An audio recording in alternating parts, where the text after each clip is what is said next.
When Andrew Carnegie died, the wee little Scotsman that built the big steel industry, when he died, they opened up his desk, and in one of the desk drawers, they found a slip of paper. On that piece of paper, Mr. Carnegie had written his goal for his life, and he wrote it when he was in his 20s. And on that piece of paper, it said, I'm going to spend the first half of my life accumulating money. I'm going to spend the last half of my life giving it all away. What a goal. He got so inspired by that goal that the first half of his life, he accumulated $450 million. And the last half of his life, he gave it all away. Good question tonight. What's got you turned on? What's got you bombed out of sight to get up early and stay up late and hit it all day? Next question. What's got you turned off? When I found the answers to those two questions, my life exploded into change. I finally found out what had me turned off, and I got that cured. And then I got me a long enough list of reasons to turn me on. And once the lights went on for me, age 25, they've never gone out.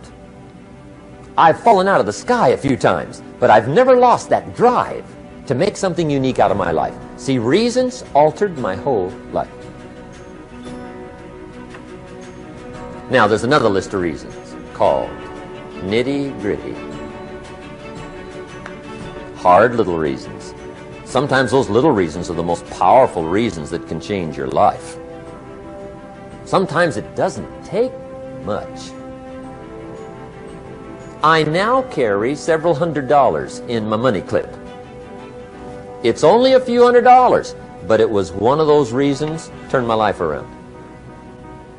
Just before I met Mr. Shoaff, I heard a knock at the door. I go to the door, and there's a little girl standing there about this tall selling Girl Scout cookies. And she gave me one of the finest sales presentations I've ever heard. Special deal, several flavors, this whole package of stuff, $2.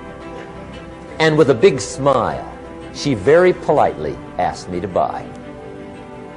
And I wanted to. Big problem. I'm broke. I don't have $2. And to this day, I can remember the pain and the embarrassment. I'm a father. I'm a husband. I've been to college. I'm working. I'm 25. I don't have $2. And I didn't want to tell her that for some reason. So I did what I thought was next best. I lied to her. I said, hey, look, I've already bought lots of Girl Scout cookies. I've still got plenty stacked in the house, which was not true. But it seemed to get me off the hook for the moment. She said, well, gosh, that's wonderful. Thank you very much. And she went away. When she left, I closed the door, and that was the day I said to myself, I don't want to live like this anymore. I've had it with lying, and I've had it with being broke. I'm never going to let this happen to me ever again. I promised that day I would work as hard as possible and would always carry plenty. It took me a little while, but now I do. It was one of those reasons. And I guess I carry plenty for two reasons. One is the way it makes me feel, but also in case I bump into another Girl Scout selling cookies. Right? I'm ready.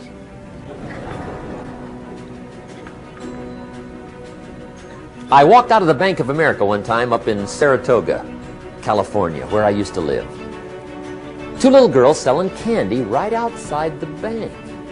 Good place. Some girls' organization they're working for, right? I come walking out of the bank. This first little girl walks up to me. She said, Mister, would you like to buy some candy? I said, I probably would. What kind is it? She said, it's almond roca. I said, my gosh, that's my favorite. She said, wonderful. I said, how much is it? She said, it's just $2. I thought, incredible. I said, how many boxes of that candy have you got? She said, 5. And her little friend was standing there. She was selling candy too. I said, how many boxes have you got? She said, I've got 4. I said, that's 9. I'll take them all. They said, really? I said, yeah, it's my favorite. I've got some friends. I'll pass them around. They got so excited, put all this candy together. I reached in my pocket and gave them the $18. When I've got the candy and they've got the money, that first little girl looks up at me. She says, Mister, you are really something. How about that? Can you imagine only spending $18 and have somebody look at you in the face and say, you are really something?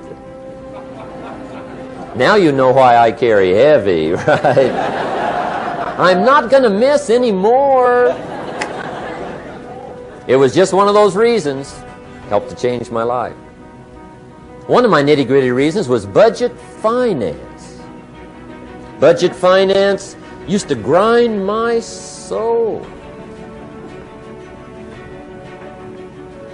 Way back in those early days, I had fallen for one of those consolidation loans, where you take all your little hard-to-pay bills, put them into one big impossible-to-pay bill, right?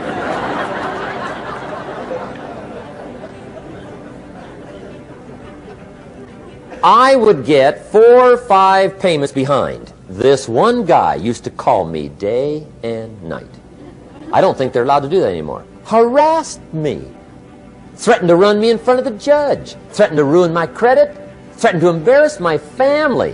One day he said, we're going to come get your car, drag it rear end up down the street in front of your neighbors. The guy even called me a flake.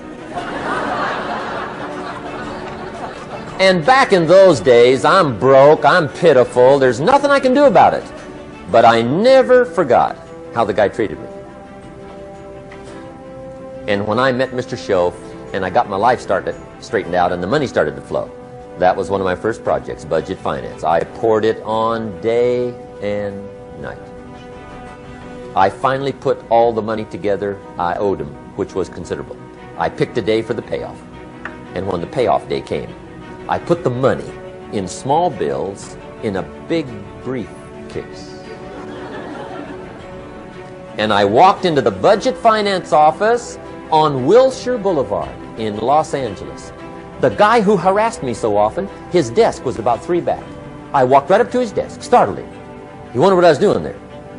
It was the first time I'd been there since I borrowed the money, right? Without saying a word, I opened up this briefcase, dumped this pile of money all over his desk. I said, count it. It's all there. I will never be back. And I turned around and stormed out. Now, that might not be noble, but if you haven't tried it, you've got to one time.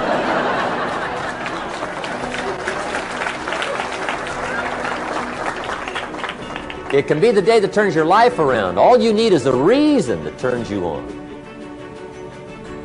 One of my dear friends, Robert Depew, Bobby used to be a school teacher in Lindsay, olive capital of the world. Bobby taught school several years, got a little weary teaching school. One day decided he wanted to get into sales. So without telling anybody, he just up and quit his job teaching school and jumped into sales. When he did, his brother made fun of him, laughed at him, put him down, said Robert's lost his mind. Had a good job teaching school, now he thinks he's a salesman. He's going to go down the drain, lose everything. Just put him down something fierce. Bobby said, the way my brother acted when I got into sales, he said that made me so mad, I decided to get rich. And my question for you tonight is it possible to get that mad? Of course. Wealth is not a matter of intelligence. It's a matter of inspiration.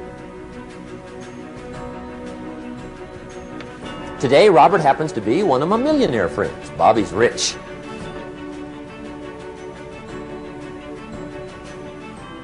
Frank Sinatra said one time, the best revenge is massive success.